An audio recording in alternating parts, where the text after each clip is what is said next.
Good morning, students. Today we will start activity 4.8. आज हम activity 4.8 में कन्वेक्शन टॉपिक को पढ़ेंगे और समझने का प्रयास करेंगे। 4.7 में हमने कंडक्शन को पढ़ा था और अब हम कन्वेक्शन को पढ़ेंगे। So let's start activity 4.8. Take a round bottom flask. If flask is not available, a beaker can be used. यहाँ पे ये बताया गया है कि आप एक फ्लास्क लेंगे और अगर फ्लास्क नहीं है तो एक आप बीकर लेंगे। Fill it 2/3 with water. इसको आप पानी से कितना भरेंगे? 2/3 हिस्सा, यानी कि बीकर का जो हिस्सा है वो 2/3 आपको फिल करना है। Place it on a tripod or make some arrangement to place the flask in such a way that you can heat it by placing a candle below it. Wait till the water in the flask is still. आपको क्या करना है कि पहले तो beaker में water लेना है और वाटर कितना फिल करना है? 2/3। फिर उसमें क्या करना है? नीचे आपको एक कैंडल लगानी है जिससे कि हीट जो है वो ऊपर जाना शुरू हो जाएगी। इसके बाद इस हिस्से का जो पानी है वो गर्म हो जाएगा।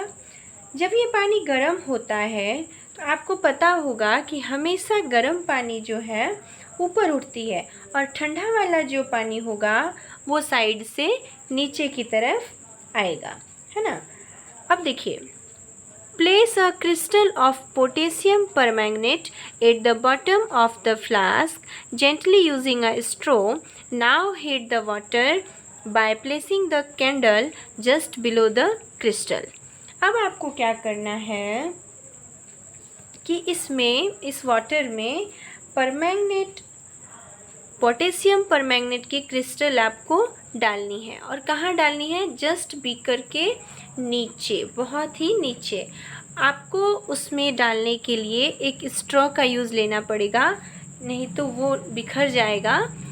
आप स्ट्रॉ में पोटेशियम परमैंगनेट लेकर उस स्ट्रॉ के द्वारा पूरा उसको नीचे हिस्से में डालना है। जो क्रिस्टल होगा वो उसके नीचे हिस्से में डाला जाएगा, बीच में नहीं जाने देना है।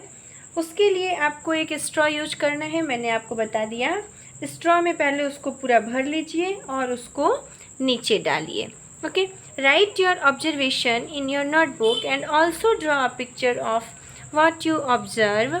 When water is heated, the water near the flame gets hot. अब आपको क्या करना है कि आपने जो ऑब्ज़र्व किया, आपने जो प्राप्त किया, वो आपको जो पीछे पिक्चर ड्रॉ की हुई है उसमें आपको लिखना है कि जब आपने क्रिस्टल डालकर पानी को गर्म किया तो उससे आपने क्या पाया। Hot water rises up, the cold water from the sides moves down towards the source of heat. आपने देखा कि जब गर्म हम पानी करते हैं तो गर्म पानी जो है वो ऊपर की तरफ उठता है और जो ठंडा पानी है वो साइड से नीचे की तरफ जाना स्टार्ट हो जाता है। This water also gets hot and rises up. This water also gets hot and rises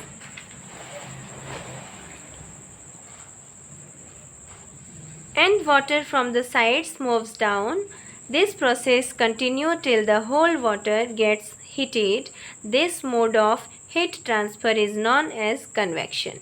देखिए, इसमें क्या बताया गया है कि जब आप पानी को गर्म करते हैं तो इस प्रोसेस के दौरान जो गर्म पानी होता है वो ऊपर की तरफ उठने लगता है और जो ठंडा पानी होता है वो साइड से नीचे की तरफ होता है, जिसको हम कहेंगे कन्वेक्शन। देखिए, यहाँ पे एक इन्होंने बीकर लिया है, एक ये ट्राइपॉड स्टैंड लिया है और इसके नीचे ये मोमबत्ती जला दी है और यहाँ से जो है पानी वो गर्म हो रहा है। क्रिस्टल कहाँ डाला हुआ है? क्रिस्टल यहाँ डाला हुआ है। ओके, इस हिस्से में ही डालने के लिए आपको स्ट्रॉ का यूज करना पड़ेगा, नहीं तो वो बिखर जाएगा। ओके, नेक्स्ट देखिए, अच्छा, पोटेशियम परमैंगनेट का जो क्रिस्टल है उससे आपने जब डाला तो हमें उससे क्या फ़ायदा होगा। चलिए इसके बारे में भी हम बात कर लेते हैं कि हमने जब पोटेशियम परमैंगनेट का क्रिस्टल उसमें डाला तो इससे हमें क्या फ़ायदा हुआ। उससे हमें ये पता चलेगा कि पानी का मूवमेंट कैसे होता है ना, कि गर्म वाला पानी जो ऊपर आएगा और ठंडा वाला साइड से नीचे जाएगा। ये दिखाएगा आपको नॉर्मल वाटर यानी सादा पानी, प्लेन जो वाटर है उसमें आपको बिल्कुल ये नहीं दिखेगा। सादा पानी जो होगा प्लेन वाटर, उसमें आपको बिल्कुल भी कुछ नहीं दिखेगा। लेकिन जब हम पोटेशियम परमैंगनेट की क्रिस्टल डालेंगे तब वो आपको क्लियरली दिखाई देगा, इसलिए इसमें डाला गया है।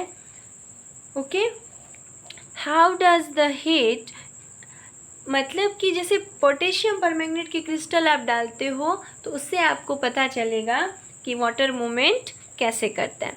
How does the heat travel in air, in which direction does the smoke go. अब देखिए, क्या आपको पता है कि जब आप आग जलाते हो तो उसमें धुआं कौन सी दिशा में जाता है।